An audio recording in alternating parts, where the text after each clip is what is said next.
Bonjour, nous sommes le vendredi 24 mars 2023 avec une météo qui semble mitigée parce que bon, en matinée on avait des éclaircies, énormément d'éclaircies. Ici, voilà les nuages qui transpercent, enfin qui passent au travers du ciel. Et certains sont, je veux dire, un petit peu agressifs dans le sens où ils sont plus, voilà, un peu plus lourds au niveau de leur masse et qui traversent le ciel, bon, laissant quand même des petits espaces d'éclaircies. Bon, on a quand même des éclaircies, on va dire. Ben, simplement, les nuages commencent à devenir un peu plus, à avoir plus de masse. Ils commencent à avoir un peu plus de masse. Et bon, ça augure peut-être de tombées de pluie, parce que je vois des fines pluies qui tombent. Des fines. Bon, on ne sait même pas s'il pleut ou pas, tellement que c'est tout. Oui, à mon avis, il pleut un petit peu. Légèrement, légèrement. Mais ça veut dire qu'il va pleuvoir dans un petit instant. Alors qu'on avait des éclaircies un petit moment. Il y a une petite heure, il faisait bon. Alors, je disais, qu'on est 3 jours après le printemps, puisqu'on est le 24 et le printemps c'est le 21 mars 2023, et qu'on va bientôt faire un changement d'heure ce week-end-ci. Il y aura un changement d'heure. Vous voyez qu'il est bon, en pleine matinée, on devra avancer d'une heure. Reculer, je ne sais plus. Je sais plus. Bon, je me rappelle plus si on recule ou on avance d'une heure. Ce week-end, ben, je verrai de toute façon. Je le ferai en fonction du moment.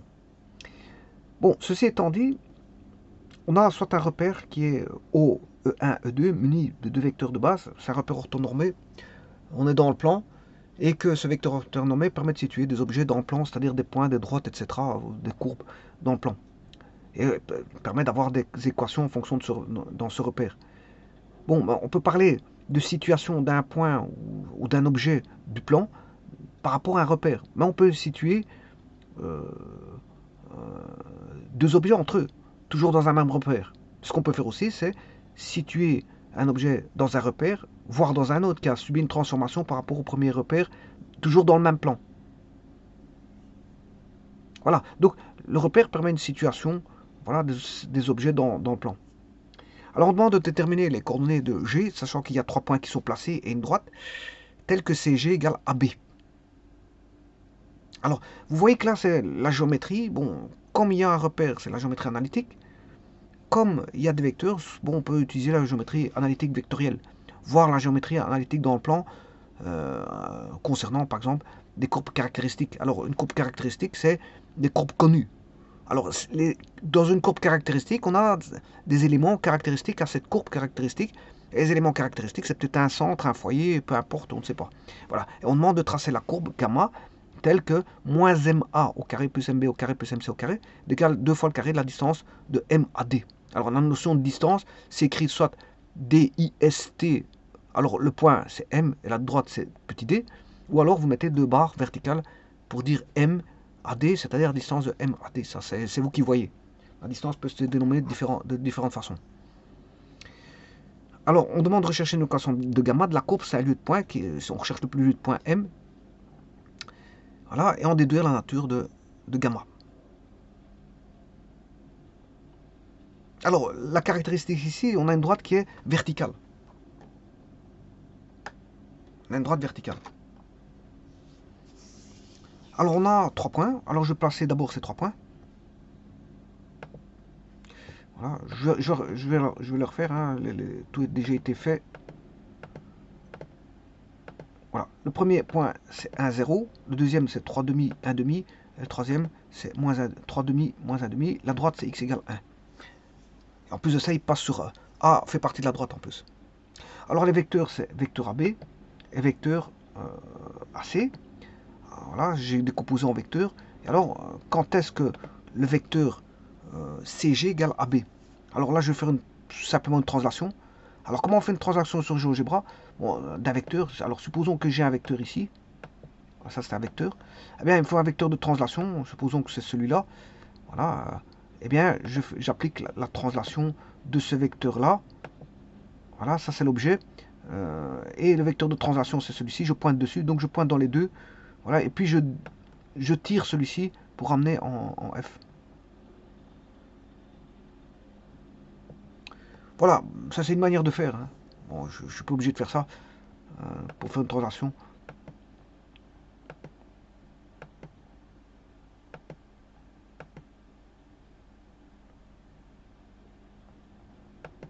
Alors pourquoi je dis ça? Parce que ici, il y a une translation qui a été effectuée, bien sûr. Euh, regardez bien. Pour l'instant, j'ai que deux vecteurs. Or, moi, on me demande de déterminer les coordonnées de G, telles que CG égale AB. Donc AB, si vous voulez, CG est égal à AB. C'est-à-dire que c'est un vecteur qui est translaté par rapport à... Translaté ou pas, hein, mais ici, il est translaté parce que coordonnées de AB, y a pas de, C n'est pas confondu avec ni A ni avec B. Donc C est plus loin que... voilà, quand on dessine AB, c'est indépendant, voilà, de la ligne de AB. Donc on a deux directions identiques, deux sens identiques, deux valeurs égales, mais bien sûr ils ne sont pas confondus. On a deux droites distinctes. CG sur une droite et AB sur une droite. Elles ne sont pas confondues. On a deux droites distinctes, parallèles. Voilà.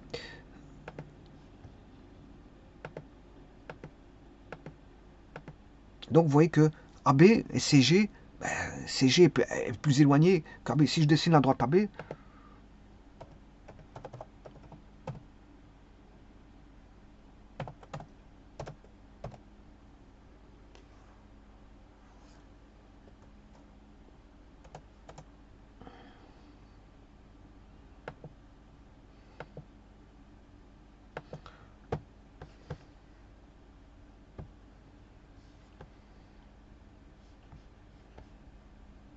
je me suis trompé dans la... Bon, maintenant pour... Bon, on va refaire la droite. De toute façon, je peux dessiner directement une droite. Hein. Je n'ai pas besoin de l'écrire. On va faire droite A, B. Voilà, et je peux dessiner une droite parallèle. Voilà. Passant par C. Vous voyez que c'est deux droites distinctes. Donc le vecteur CG, il sera sur la droite, la deuxième droite. Qui est parallèle à AB. Et donc, qu'est-ce que je vais faire? Ben, je crée un vecteur de translation, comme j'ai dit. UV. Puis je déporte ce vecteur. Et il va être situé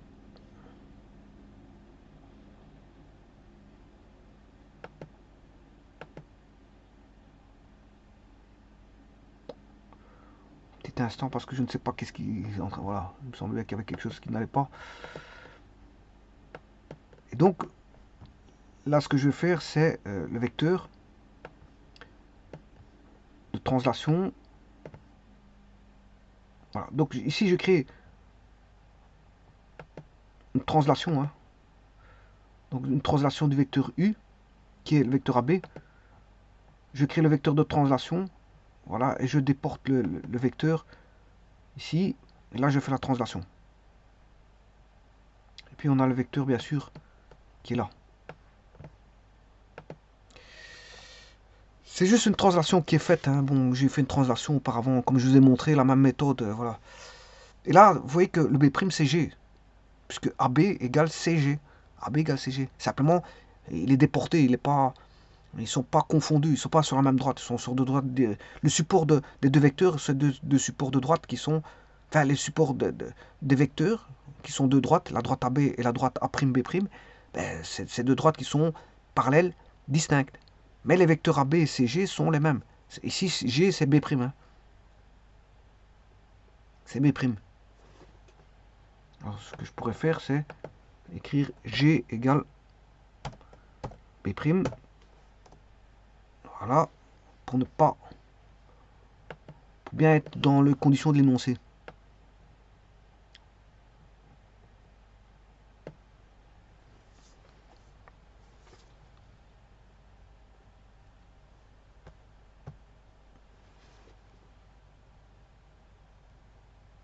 Et bien sûr, on a un quadrilatère qui se dessine si je relie BG.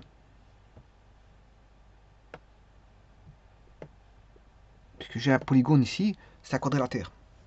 Alors, comment démontrer qu'on a un parallélogramme? Puisque c'est un parallélogramme, vous le voyez bien. C'est la première question. Déterminer les coordonnées de G telles que CG égale AB, c'est ce que je vais te faire. et quelle est la nature de ce quadrilatère ABGC. Eh bien, ici, on a un parallélogramme. Pourquoi? Parce qu'on peut envisager que, en calculant les distances,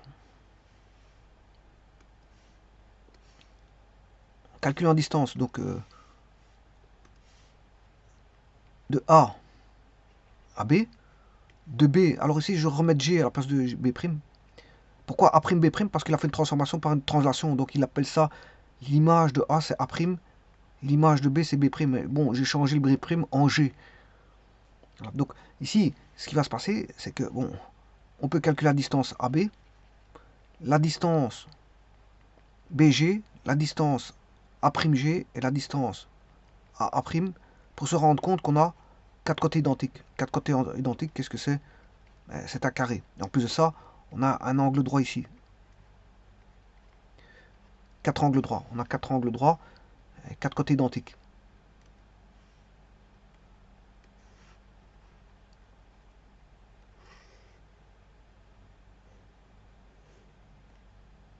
Alors, je peux voir tout de suite, hein, distance.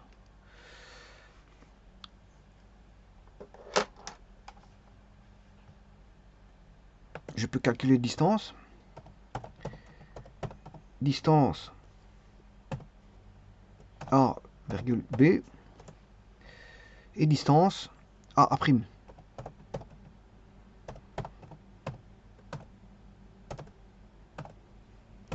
Avec les distances, c'est 0,71, 0,71.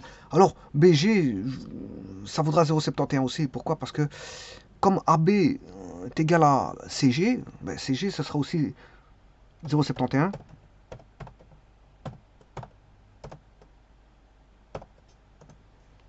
Voilà.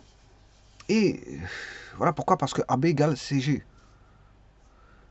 Et donc là, comme on a 3 côtés identiques, alors bon, les angles, c'est 90 degrés. Hein, 90 degrés.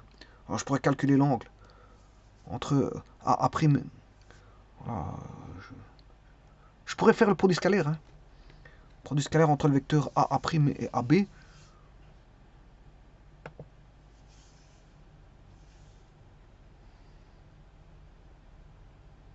Bon, ici, je peux calculer l'angle. Donc, je vais chercher l'angle. Vous voyez, c'est un droit.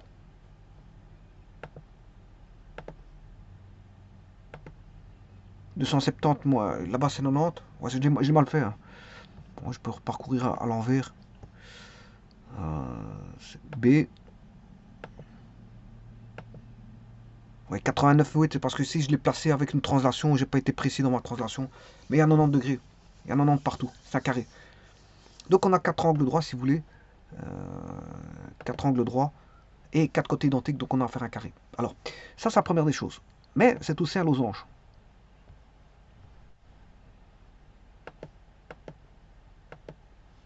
Pourquoi c'est un losange?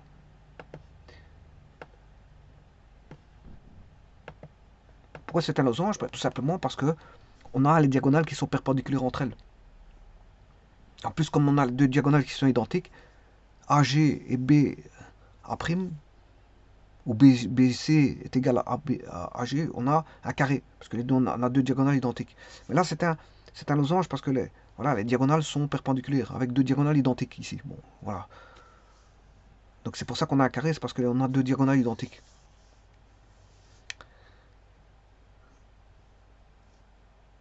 On n'a pas une grande diagonale, si vous voulez, une petite diagonale. On a deux diagonales identiques. De toute façon, ici, les diagonales sont perpendiculaires. Donc, qu'est-ce qu'on peut dire? Ben, qu'on a affaire à un losange. Alors, donc, sachant que le carré est un losange. Je m'excuse. On a affaire à un losange parce que un carré, parce que le losange a deux diagonales identiques. C'est ça que je veux dire. Donc, c'est un losange particulier. Alors, ici, autre chose. On a affaire à un losange, mais le losange et un carré en même temps. On a affaire à un parallélogramme. Pourquoi? Parce que dans l'énoncé, il disait que AB, CG égale AB. Donc ça veut dire que CG et AB sont parallèles. Et en plus de ça, il y a aussi deux autres côtés qui sont parallèles. CG, AB sont parallèles, mais AA' et BG sont parallèles. Donc, tout concourt à dire qu'on a affaire à un parallélogramme. Donc, la première question, ici, si je réponds à la première question, ben, on peut dire que les coordonnées de G telles que CG égale AB, quelle est la nature de ce quadrilatère ABGC? C'est tout simplement un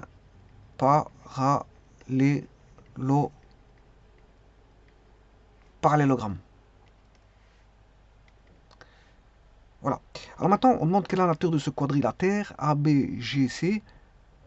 Oui, si vous voulez quelques petites notions de distance, bon, ici, qu'est-ce que j'ai fait? J'ai travaillé quelques vecteurs ici. Le vecteur AB, il est ici. Alors, le vecteur AB, c'est quoi? C'est U, le vecteur U, plus le vecteur V. U plus V. Alors, le U ici, ben, là, on a 1. Ici, on a 3 demi en X. Donc, 3 demi, c'est 1,5 moins 1, ça fait 1 demi E1. Alors, pour celui-ci, en vertical, bon, je viens de faire l'horizontale. La verticale, ben, on a ici B fait 1 demi. Et là, de là à là, on a 1 demi. Donc, ce qui fait 1 demi E2. Voilà. Et donc, le vecteur AB, ben, il fait celui-là plus celui-là. C'est-à-dire 1 demi E1 plus 1 demi E2. Voilà. Alors maintenant, le vecteur AA', ou AAC, hein, AC, c'est celui-là, c'est la même chose. C'est le vecteur là que je viens de trouver, 1 demi E1, voilà, plus le vecteur là qui est moins 1 demi E2. Parce que la coordonnée vaut moins 1 demi ici, donc la composante vaudra moins 1 demi E2. Alors de deux choses l'une, je peux trouver le vecteur A AG, voilà, en faisant 2 fois U. Alors je vous rappelle que le vecteur U, c'est celui-là. Si je fais 2 fois celui-ci, j'ai le vecteur AG. Donc là, j'aurai 2 fois U fait le vecteur G. 2 fois U, voilà, fait le vecteur G. Et là, c'est le vecteur AB', ou si vous voulez, le vecteur AG. Et donc, 2 fois 1 demi E1, ça fait 1 E1. Et la norme du vecteur AB' ou la norme du vecteur AG égale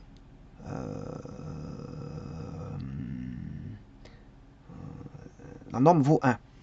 Donc ça veut dire quoi? Ça veut dire que le vecteur là, sa norme vaut 1. Sa norme vaut 1.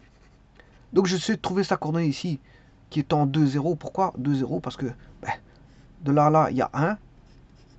Ceci fait 1. Ben, 1 plus 1, ça fait 2. Donc la coordonnée, elle sera sur, voilà, en 0. Parce qu'il n'y a pas de composante en E2. Il n'y a pas de composante en E2. Donc le vecteur AG, le vecteur A, le point G est en coordonnée 2, 0. Voilà, le point G est en coordonnée 2, 0. Donc, eh bien, c'est bien ce qu'on a ici. Le point G est en coordonnée 2, 0. Alors, le point A est en 1 et le point G est en 2.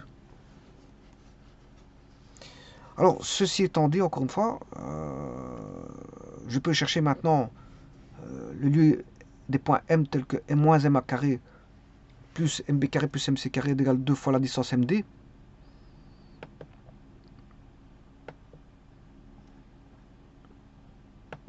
Alors, je rappelle que MA carré,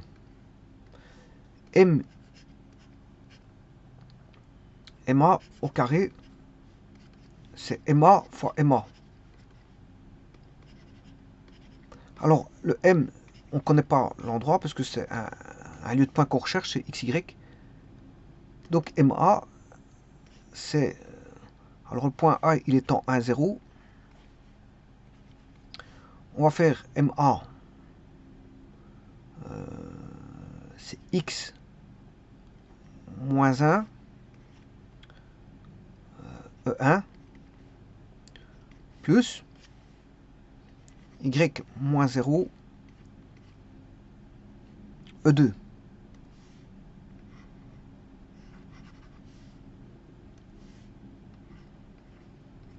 Alors si je fais x moins 1 E1 plus y E2 fois x moins 1 E1 plus y E2. Alors, E1 fois E1, on sait faire, ça fera 1 en norme. Hein. E1 fois E1, on sait faire ça. Hein. Par contre, E1 fois E2, ça fera 0. E2 fois E1, ça fera 0, parce qu'ils sont perpendiculaires entre eux. Cosinus de entre E1 et E2 vaut 0, parce que c'est le cosinus de 90. Et le cosinus de 0, ça fait 1. Par exemple, entre E2 et E2. Et donc, on aura quoi? Ben, on aura un produit scalaire, si vous voulez, c'est un produit scalaire. Hein. On aura x moins 1, E1 fois E1, c'est 1. Voilà, au carré. Voilà, plus y fois y, ça fera y carré. E2 fois E2, ça fait 1.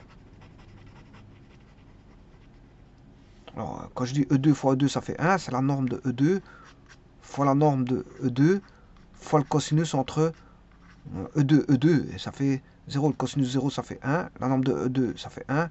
Ça fait 1. Donc tout ça, ça concourt à avoir 1. C'est ça que je veux dire. Maintenant, si vous avez E1, E2, E1, E2, c'est la norme de E1, c'est 1. La norme de E2, c'est 2. Et le cosinus entre E1 et E2, c'est 90. Et le cosinus de 90, ça fait 0. Donc ici, voilà comment on écrit le produit scalaire qui est égal à, si vous voulez, ici, m à carré. Eh bien, si j'applique ça 3 fois, ben, j'aurai, attention qu'ici c'est un moins. Hein. Dans l'énoncé, vous avez un moins ici. Plus m à carré plus mb carré plus mc carré égale 2 fois le carré de la distance de md. Et on demande de rechercher la courbe gamma qui vérifie ce lieu de point, la courbe caractéristique, puisqu'apparemment ce sera une courbe caractéristique, puisqu'on fait en déduire les éléments caractéristiques. Donc si on a des éléments caractéristiques, ça veut dire que c'est une courbe connue. Voilà, et on demande de tracer cette courbe connue. Bon, donc ici je vais écrire x-1, je mets le moins ici, x-1 au carré plus y carré plus, je fais la même chose, je fais la même chose pour mb, mb carré c'est x moins 3 demi au carré plus y moins 1 demi au carré, et je fais la même chose pour mc, c'est x moins 3 demi, mais cette fois-ci, je rappelle que b c'est 3 demi, 1 demi, c en coordonnées c'est 3 demi, moins 1 demi, voilà, et le a il vaut 1, 0. Donc le point M c'est coordonnées xy, on ne connaît pas, et le point A on connaît, point B on connaît, point C on connaît. Voilà, donc, et alors, 2 fois la distance, le carré de la distance de M à D, ben, vous voyez que ici, si je place un point, la distance de D à la droite, ben, comme la droite est verticale, ben, il n'y a qu'une distance horizontale entre ces deux-là. Voilà, on aura la distance, c'est perpendiculaire à ça. Donc on n'aura qu'une coordonnée en, si vous voulez, en X, et pas, enfin on aura une distance suivant X uniquement, parce que la distance suivant Y, comme la droite elle est verticale, c'est comme ça, on n'a pas de distance suivant Y.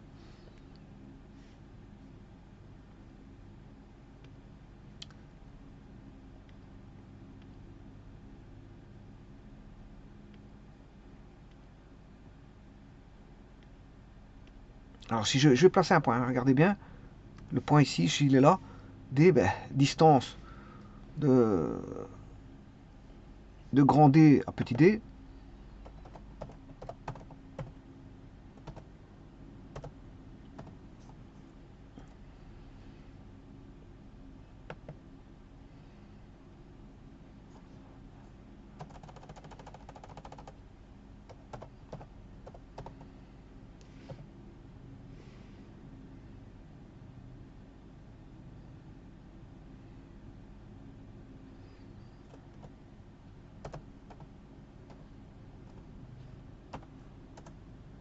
bon, ici, Bon, pour chercher la distance, on va effacer.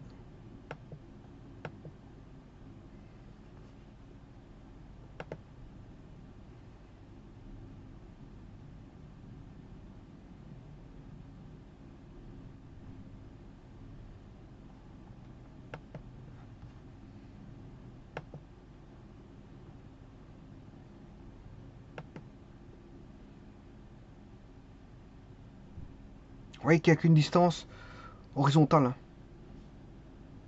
DEQ, voilà. Ouais, c'était pas EQ1, c'était. J'ai marqué, c'est moi qui ai mal écrit.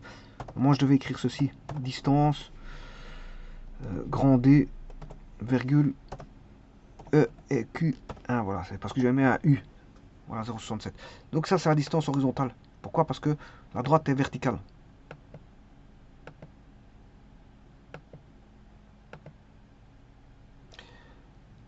Voilà, et donc là, j'ai toutes les distances qui sont notées. Moins x moins 1 au carré, y moins 0 au carré, plus x moins 3 demi au carré, plus y moins 1 demi au carré, plus x moins 3 demi au carré, plus y plus 1 demi au carré, égale 2 fois la distance. Ici, comme on a une distance horizontale, ben, la distance qui sépare, voilà, m à la droite, c'est x moins 1, parce que la droite est située en 1. Et le point x, on ne sait pas où il est. Voilà, et donc, c'est ça que je dois développer.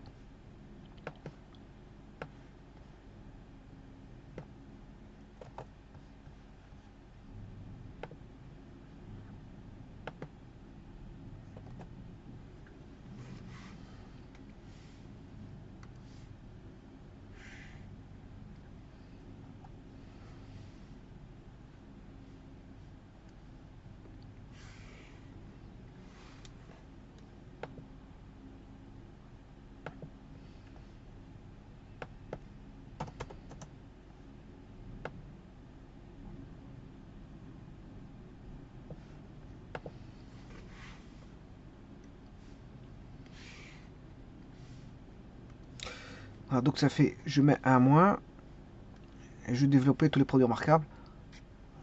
Donc c'est x carré moins 2x plus 1 plus y carré plus x carré moins 3 fois 2, ça fait 3x plus 9 quarts plus y carré moins 1 demi fois 2, ça fait y plus 1 quart plus x carré moins 3x plus 9 quarts. Bon, ici, celui-ci et celui-là, c'est deux fois la même chose. Hein. Donc, je peux multiplier par 2. Voilà, parce que j'ai deux fois la même chose.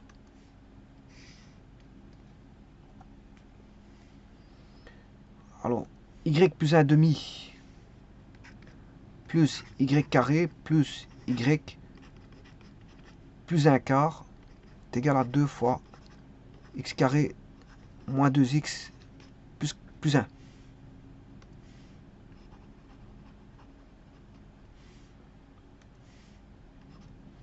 Voilà, maintenant, je vais traiter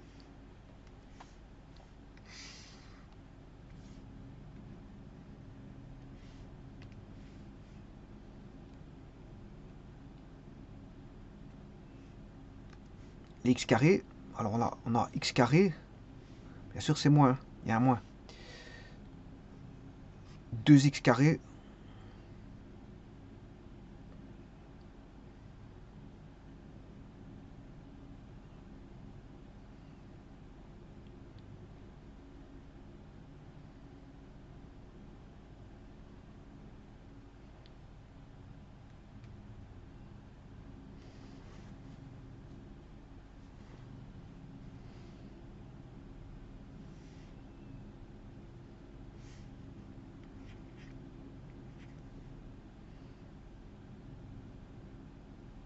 attention qu'ici, 2x carré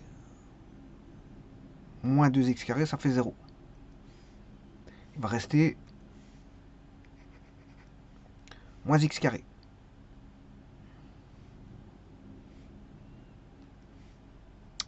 moins y carré, 2 moins 1, plus y carré,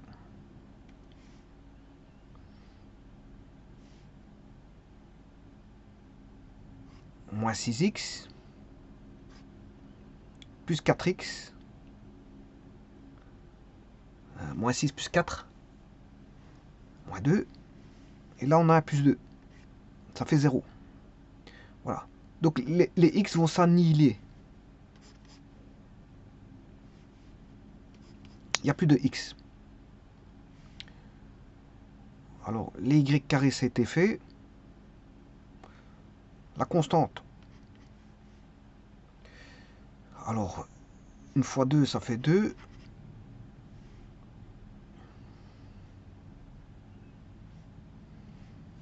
Je calcule ici les constantes. Hein. Là, on a moins 1. Plus 9 demi. Alors, c'est 9 quarts fois 2. 9 demi. Bon, 1 moins 1, ça fait déjà 0. Plus 1 quart.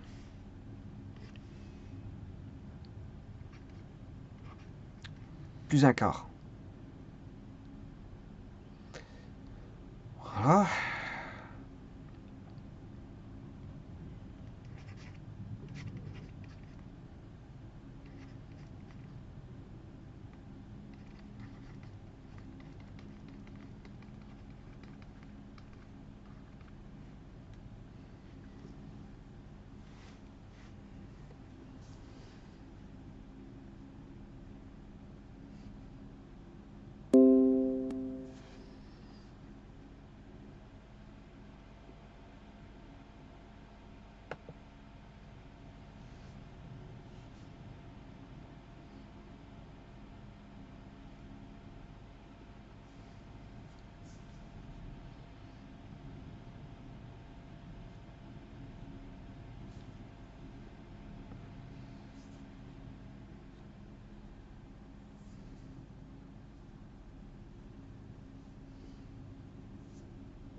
Je vais recommencer parce que je ne sais pas si j'ai fait un bon calcul.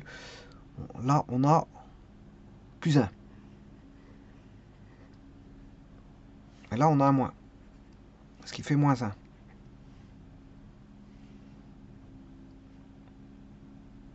Neuf quarts. Fois 2. C'est 9 demi. Donc moins 1, c'est bon.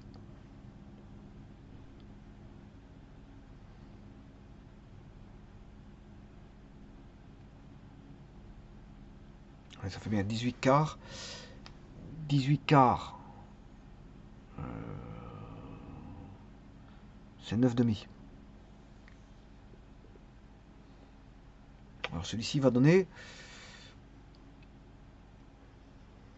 un quart.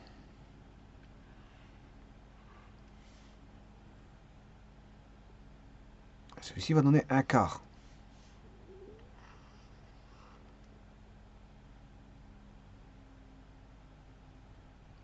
Par contre, celui-là, c'est moins 1. Donc le plus 1 là, je ne sais pas d'où ce qui vient là. J'ai rajouté un plus 1. Je ne sais pas d'où ce qui vient.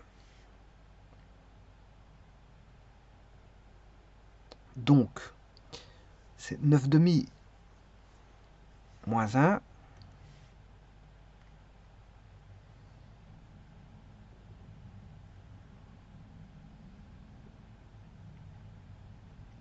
Moins 1 plus 9 demi. Plus 2 quarts.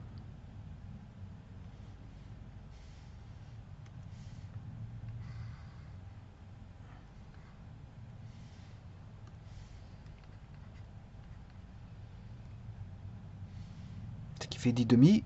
Ça fait moins 1 bien sûr.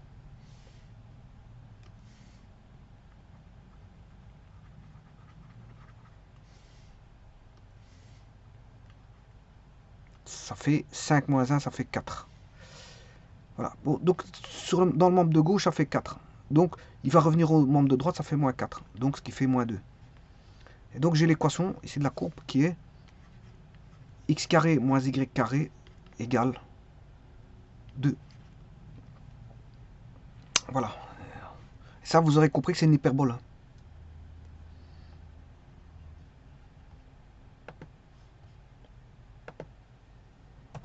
Les points M, c'est...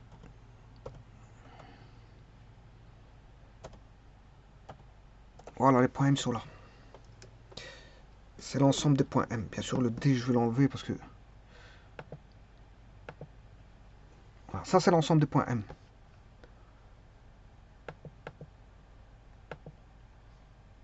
Et donc, vous aurez compris que la droite qui était donnée, c'est la directrice. C'est la directrice. Pourquoi? Parce que, en plus de ça, c'est ici, c'est une... Comment est-ce qu'on appelle ça? Une hyperbole équilatère. Parce que, ben, les asymptotes, elles sont perpendiculaires, vous allez voir tout de suite, parce qu'on a A égale B égale 1. Ils sont égales. A égale B. On a A égale B. On va le faire tout de suite.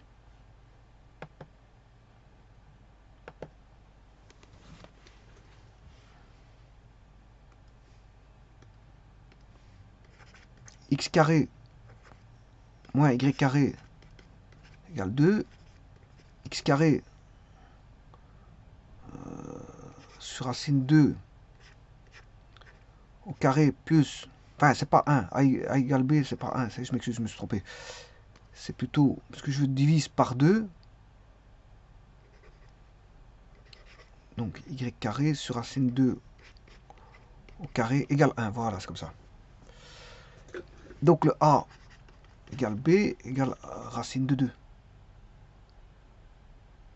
Parce que ça, c'est A carré. Je vous rappelle, c'est X carré sur A carré moins Y carré sur B carré égale 1.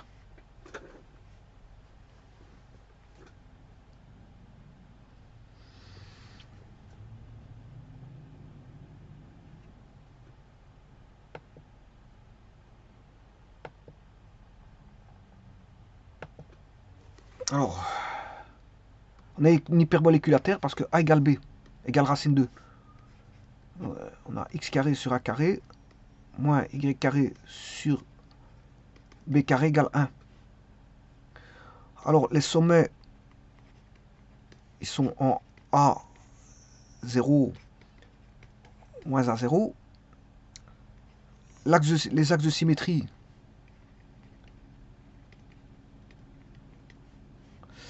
ils sont en x égale 0, y égale 0. Les foyers sont en C,0 moins C0. Ouais, ça c'est F1. Ça c'est F2. Alors le C, c'est racine carrée de A carré plus B carré. Le paramètre, il est en B carré sur A. L'excentricité, il est plus grand que 1. Excentricité, c'est C sur A, qui est plus grand que 1, puisque c'est une hyperbole. Hein. Ah, c'est une hyperbole. Je dirais même, c'est une hyperbole équilatère. Hyperbole équilatère, puisque A égale B, et vous allez avoir des axes, des asymptotes. Les asymptotes sont perpendiculaires. Et justement, les asymptotes, c'est la première, B sur A, X. Ça, c'est les asymptotes. Et Y égale moins B sur A, X. Et bien sûr, vous avez deux cercles, un cercle secondaire et un cercle principal, gamma 1 et gamma 2. Il y en a un qui va passer par A et l'autre par le B. Eh bien, si je fais ça ici, les axes de symétrie, je vais commencer par x égale 0, y égale 0, ça ce sont les axes de symétrie. J'ai un centre de symétrie en 0, 0, ça c'est le centre de symétrie. Alors, la directrice, ben, c'est D, c'est A carré sur C. Hein. X est égal à carré sur C. Bon, le C, il faut que je le calcule. Le C, il vaut A carré, c'est racine 2 au carré, 2 plus 2. 4, ça fait 2.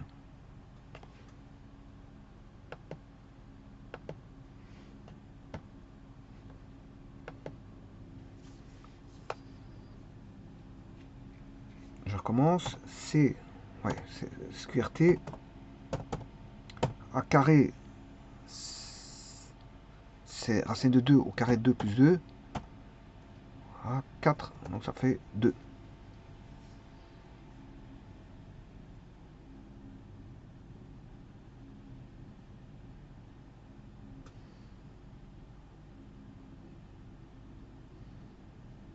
Bon, je vais taper directrice directement de la conique qui est EQ2. EQ2.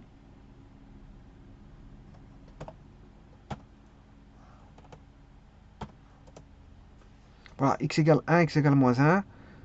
Voilà, ça c'est les deux directrices. Mais comment ça se fait que si j'ai... Ouais, A carré, ouais c'est juste. Donc si je fais A carré, donc j'avais dit x est égal à A carré. Mais A carré c'est A vaut racine 2. Racine 2 au carré ça fait 2. Sur C, c'est 2 sur 2. Voilà, ça fait bien 1. Et l'autre sera en moins 1. J'ai bien les deux directrices. En A carré sur C. Donc les directrices c'est A carré sur C.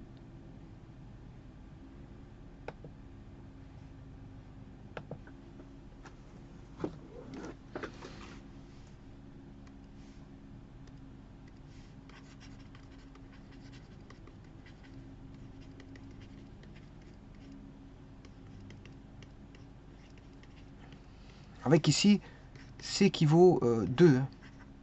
Dans ce cas-ci, C vaut 2. Donc x carré sur A carré moins y carré sur b carré égale 1.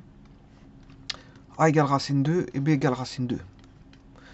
Voilà, donc si vous faites A carré sur C, ben, A carré c'est 2. Et C carré, je viens de le C, on le calcule par racine carrée de A carré plus b carré. Et ça fait 2. Donc ça fait 2 sur 2. 2 sur 2, ça fait 1. Vous avez la première et la seconde, c'est x égale moins 1.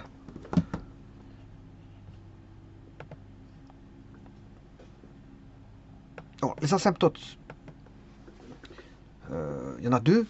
B sur A, x. Alors, c'est racine 2 sur racine 2. Et racine 2 sur racine 2, ça fait 1. Et y égale... On aura toujours un x. Hein. C'est pour ça que... Voilà, on aura toujours un x quand A égale B. Hein. Si vous faites A sur B et que A égale B, ben, vous avez A sur B, ça fait 1. Donc, vous aurez toujours une équation y égale x. Et donc, l'autre, ce sera y égale moins x. Donc, on a bien une asymptote équilatère ici. Parce que les deux axes sont perpendiculaires entre eux. Quand je dis les deux axes, c'est les deux asymptotes. Hein. Les deux asymptotes, c'est ça que je veux dire. Quand je dis deux axes, c'est les deux asymptotes. Donc on aura les deux asymptotes ici qui sont voilà, perpendiculaires. Donc on a une asymptote équilatère. Sinon, on l'appelle équisept si on n'avait pas eu A égale B. Et donc si on n'avait pas eu Y égale X et Y égale moins X comme asymptote. Alors le paramètre, je ne sais pas s'il va me le donner ici. Paramètre pour l'hyperbole. Q2, on verra s'il va me le donner. Non, il ne me l'a pas donné. Bon, pour mettre le paramètre, je vais le mettre au foyer. Je vais d'abord placer les foyers, le paramètre. Et les foyers sont en C0. Ben, C, j'ai trouvé... je me rappelle combien j'avais trouvé. C, c'était 2. Ouais, je me rappelle que c'était 2,0. Voilà le premier foyer. Et le deuxième foyer, c'est en moins 2, 0. Voilà, et à partir de là, je peux avoir le paramètre P, je vais le calculer, un paramètre qui vaut B carré sur A. B carré, c'est racine 2 au carré, ça fait 2 sur racine 2.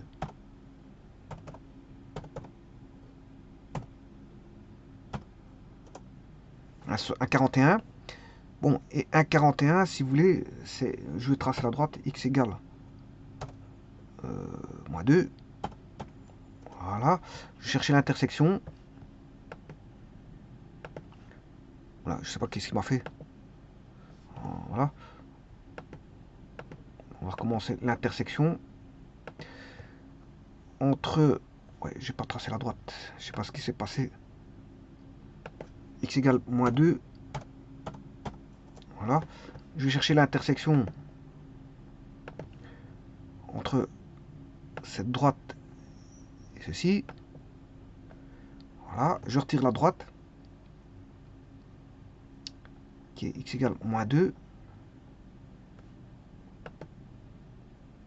Et je vais tracer le segment FI, ou segment, quel paramètre F, virgule, I. Voilà, ça c'est le paramètre. C'est le paramètre, ça. Voilà, alors donc on a les cercles qui vont passer en... Alors les cercles secondaires principaux seront les mêmes, parce qu'on a une parabole, une hyperbole équilatère, donc A égale B. Donc on a cercle secondaire et principal sont confondus, puisque A égale B. Et donc l'équation du cercle, c'est comme c'est un cercle, c'est une parabole centrée, égale à 2. Voilà, parce que racine de 2 au carré, c'est 2. Et donc là, sont cachés le cercle principal et le cercle secondaire. Alors, l'excentricité, elle est plus grande que 1. Q, je sais plus c'était combien. 2. Voilà, 1,41. Alors, 1,41, vous calculez par C sur A. Alors, C, c'est 2 sur A qui vaut SQRT de 2. Voilà, 1,41. Donc, l'excentricité est plus grande que 1. Donc, on a affaire ici à une hyperbole.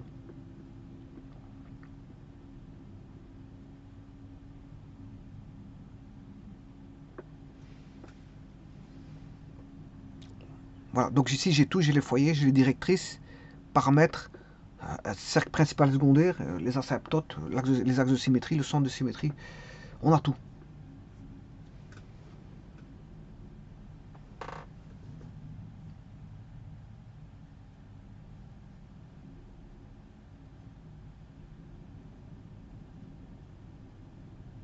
Et donc comme je vous ai dit, c'est une hyperbole équilatère. Donc ici, la question, quelle est la nature de ce quadrilatère, enfin je m'excuse, qu'est-ce que c'est que gamma? Gamma c'est une hyperbole, la courbe caractéristique c'est une hyperbole, c'est une conique. Voilà, c'est une conique. Donc c'est là aussi a été établie la géométrie analytique vectorielle et de la géométrie, voilà, de la géométrie plane sur les coniques. Et comme on a une hyperbole, c'est une conique. Donc on en déduit les éléments caractéristiques qui sont le foyer de la conique, les sommets qui sont en A-A, je ne sais pas si j'ai mis, oui, de toute façon il y a le cercle. Voilà, je peux mettre les sommets en A-A. Donc ça j'ai pas mis les sommets SQRT de 2,0.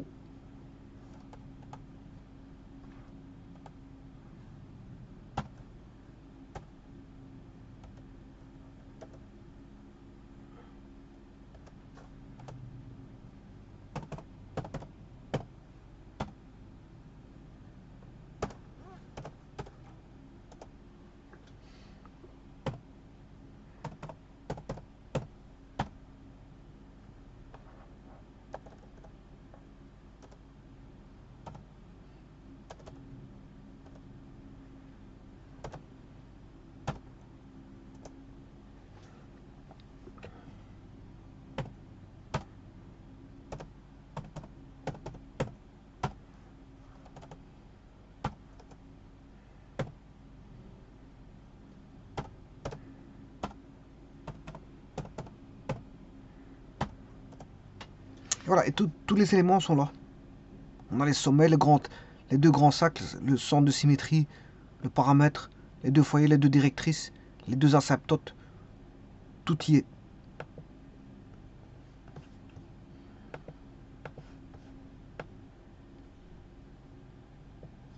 paramètre, je ne le vois plus.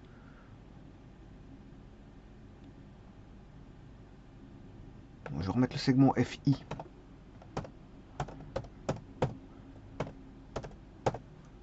Ça, c'est le paramètre.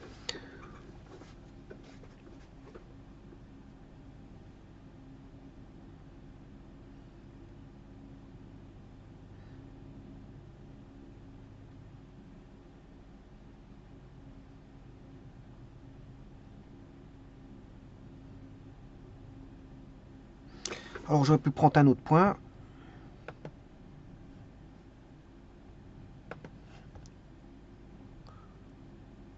Si je le mets un point ici,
Je vous remercie.